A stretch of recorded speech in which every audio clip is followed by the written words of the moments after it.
The only people can hurt you is the people that they are close to you. That's it. Blackmail, witchcraft, betrayal. This is not a story of normal football prodigy. This is the crazy life of Paul Pogba.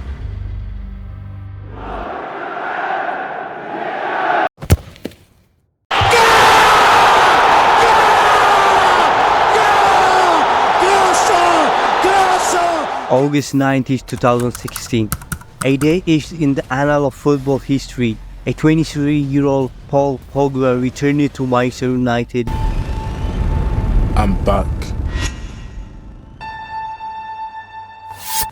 There's no words, to be honest, there's no words. When I just came back to Carrington, I was like, I just came back home. Thing is, me, I only think about the pitch. You know, I want to do great. I want to be one of the best. I want to win titles. I want to achieve things. And that's all. That's why I came here. It was the moment of pure euphoria. But could he live up to immense expectation? But little did we know, it was the start of the end. I don't want to have money anymore. I just don't want to play anymore. I just want to be with normal people, so they will love me for me. Pogba's journey began in suburbs of Paris, where football is scared from adversity. His talent took him through the rank of French youth football and earned him his coveted place in Manchester United. Paul Pogba was essentially a household name among scouts, really, from the time he was 14 or 15. It was such a talent. He was regarded as the generational talent, really. But conflict with Sir Alex marred his initial stint. It was never a father figure to Pogba.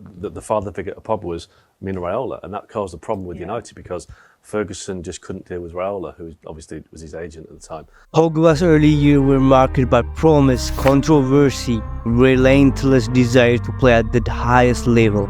He was on the cusp of greatness. I want to make them eat their words. You know, I won't show them I'm not weak. You can talk bad about me, I will never give up. I will never give up.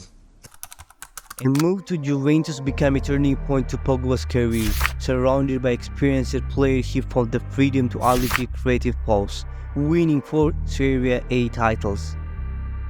I came here and I wanted to show myself as well, you know.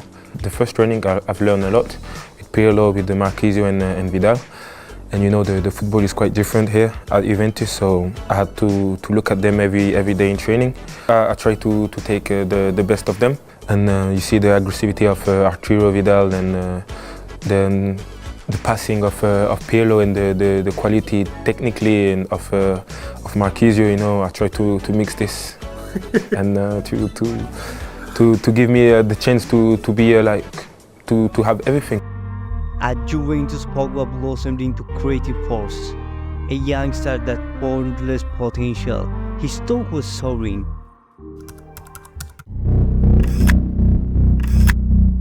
Paul Pogba back, even though he was a golden boy in Turin. Why did United want him back? What do you think Mourinho was hoping he'd bring? I'm not sure it's a Mourinho signing, to be honest. From what I gather, from what was told to us in the past, I remember being at a dinner with Ed Woodward, probably in 2014, and at that point he was saying how much they were trying to get him back. So this was Louis van Gaal time that they wanted to get Pogba back. So this was a club decision. I think it was a decision by the club to have a commercial signing, reclaim that kind of commercial space and a global brand. It just so happened to coincide with Mourinho coming because at the time Man City had Pep Guardiola and United felt they needed to make a statement on Pogba's return to Manchester United was met with thunderous applause. Paired with stars like Zlatan and Rooney, the pressure to deliver was enormous. In his first 2 seasons back, Pogba showcased flashes of brilliance. United was on the rise and Pogba was in the heart of it. The 2019-2020 season brought a spiral of injuries that disrupted Pogba's rhythm. It was a year of defeated by setbacks, casting a shadow of doubt over him and Manchester United.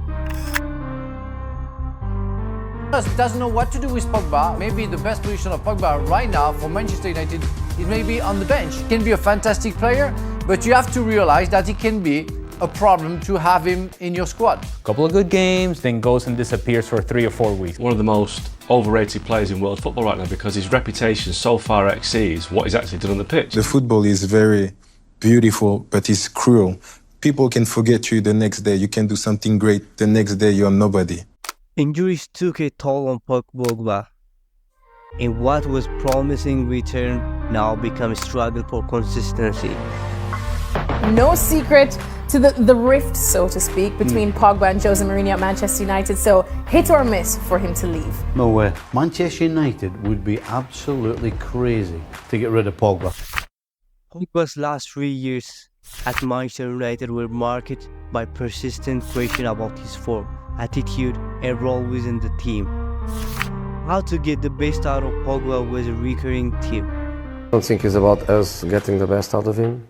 It's about him giving the best he has to give. He's embarrassed him during games by taking him off. Then he gives him the captaincy. Hold on. Now he's turning around and saying that, by the way, I made such a big mistake of not giving him just the captaincy, but giving him the second captaincy. I mean, he's making a mockery of Pogba.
Beyond the football pitch, Pogba faced threats, extortion attempt, even family kidnapping.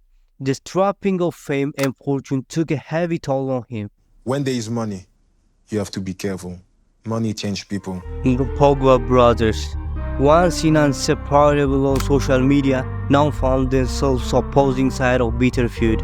Matthias Pogba, the elder twin brother of Paul, took to social media to make some sterling claims. He hinted at possessing inside information about his younger brother, particularly involving Paul's French teammate Kylian Mbappe. In response, Paul Pogba and his teammate accused Matthias of being part of extortion plots against the Juventus midfielder.